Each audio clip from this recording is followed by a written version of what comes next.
حوده ولد كده هنتكشف مش قوي كده يا علاء. احنا متفقين احنا حبايب وانت ابن النادي، بس مش للدرجات دي، مش لدرجه اسيست وتعمل فاول يجي منه الجون التاني وتضيع ضربه جزاء يا علاء كده. يا بص هيشتغلوا لنا بقى في مؤامرات مؤامرات مؤامرات، ومحمود علاء مفوت لكم.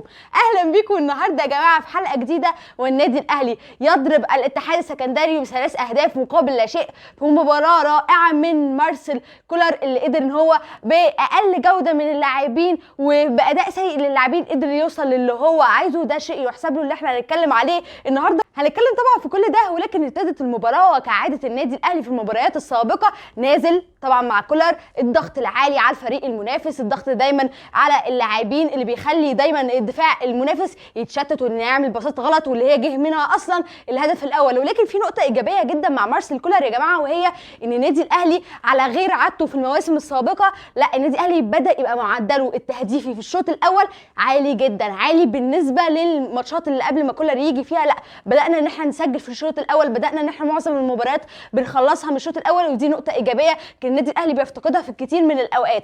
طبعا زي ما قلت لك ابتدت المباراه والنادي الاهلي نازل ضاغط، طبعا الضغط ده زي ما احنا عارفين بيولد الاخطاء، والنادي الاهلي مع كولر من خلال الضغط سجل قدام الزمالك سافيو، سجل قدام المحله من ضغط، سجل قدام النهارده الاتحاد من ضغط. لا النادي الاهلي بدا ان هو يستثمر حته الضغط دي. طبعا بيجي بيرسي تاو وبيقطع الكوره طبعا نتيجه للضغط العالي بيمثله النادي الاهلي، وبيدي الكوره لسافيو عشان يطير هو بيرسي تاو، ويجي سافيو ويعرضها عشان تخبط في عبد القادر وما تروحش، فخلاص ما راحتش يعني الحمد لله يا جماعه. فيجي بيرسي تاو يعملها تاني فما تروحش، ولكن محمود علاء يأبى ان النادي الاهلي يعني يكمل المباراه كده من غير ما يدخل جون. ومحمود علاء زي بتقول كده بيعمل 1 2 مع بيرسي تاو وبيقول له لا والله يا تاو ازاي ما تدخلش، نفسيتك هتتدمر. طبعا ده يعني من كرم اخلاق محمود علاء بيرجعها تاني لبيرسي تاو عشان بيرسي تاو يحطها في الجون ويحرز النادي الاهلي الهدف الاول، وبيرتاح من بدايه المباراه كده ان هو خلاص بدا ان هو قدر ان هو يكسر يعني دفاعات نادي الاتحاد، وقدر ان هو يسجل الهدف الاول. طبعا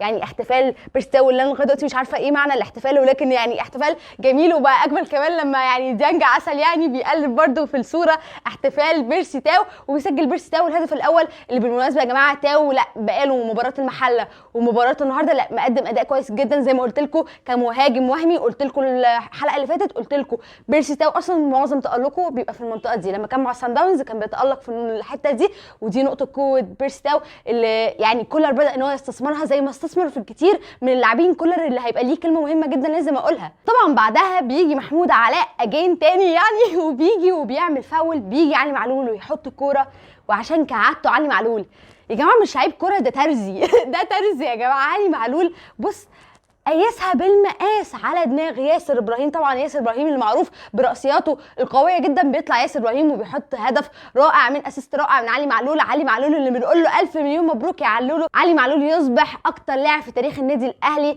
عمل اسيستات 67 اسيست.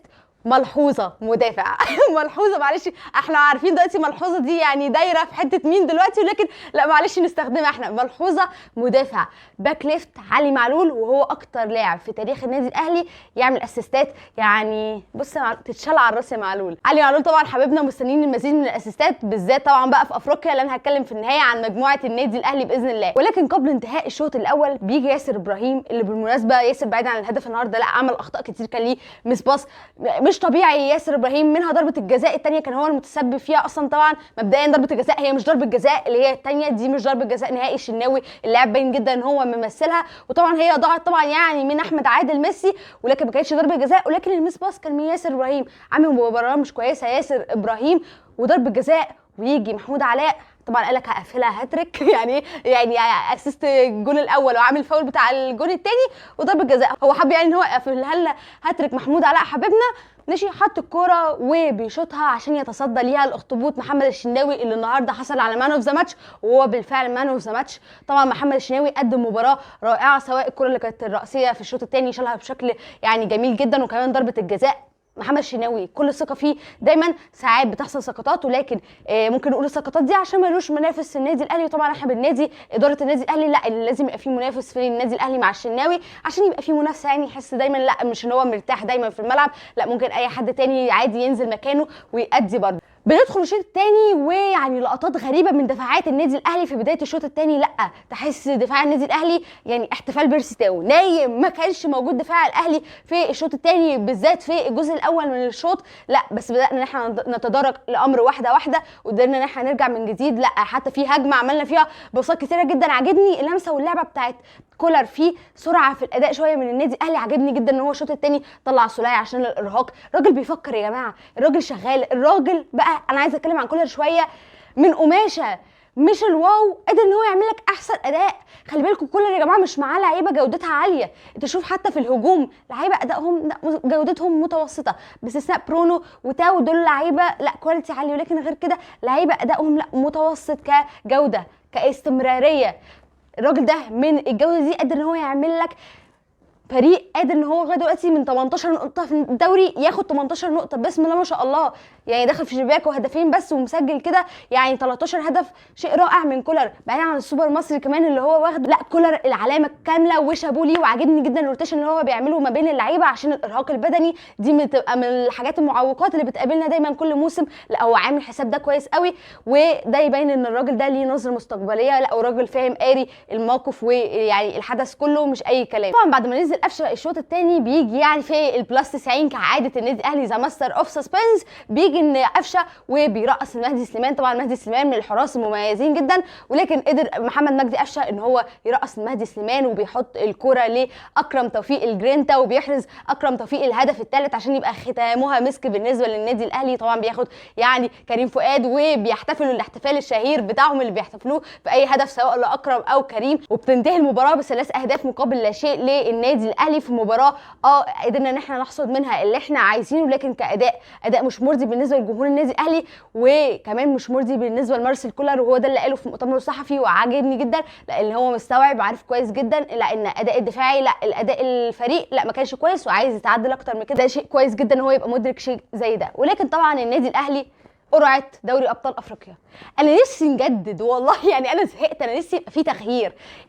هاتلنا وداد، هاتلنا ترجي، هاتلنا حاجات تانية يا جماعه. مش معقول هو سان داونز هي الواحه كلها ما فيهاش غير سان داونز والهلال. مش طبيعي. انا حاسه ان انا نوستالجيا، انا حاسه الموضوع بيتعاد، فاهم؟ انا حاسه الموضوع بيتعاد اللي هو ايه هلال وسان داونز. هو انا شفت الموقف ده فين قبل كده؟ طبعا الهلال وسان داونز معانا في المجموعه طبعا يعني برفقه القطن الكاميروني. بصراحه حاجه مضحكه جدا. يعني الموضوع بقى بالنسبه لي حاسه ان حد اصلا مظبطه من كتر ما الموضوع ما بقاش طبيعي. واوعى تقول لي ان الاهلي يطلع مركز ثاني، ويا الهي شيء غير متوقع بالمره. يعني الاهلي معقول هيصعد مركز ثاني وان شاء الله ياخد البطوله؟ طبعا يعني ده السيناريو اللي متكرر كل موسم واللي بنشوفه كل موسم مع النادي الاهلي. ولكن بعض الجماهير كانت متخوفه تقول سان داونز والهلال هيبقوا ماتشين رخمين والكلام ده كله. عايزه اقول لك الهلال وسان داونز هما اللي حظهم سيء ان هما وقعوا معاك. انت الاهلي قلتها السنه اللي فاتت وبقولها تاني، انت اي فريق هو اللي يندب حظه ان هو وقع معاك، وهو اللي يبقى متضايق وحاسس بالرهبه ان هو هيقابل الاهلي. النادي الاهلي ما يهابش حد. النادي الاهلي انت بتتكلم مع فريق معاه 10 دوري ابطال افريقيا، اكتر فريق في القاره معاه دوري ابطال افريقيا.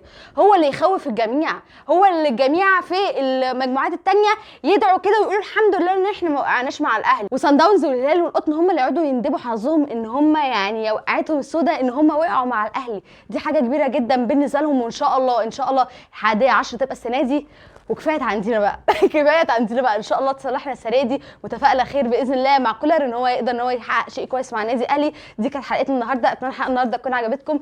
كانت معكم طه النجار، مع السلامه.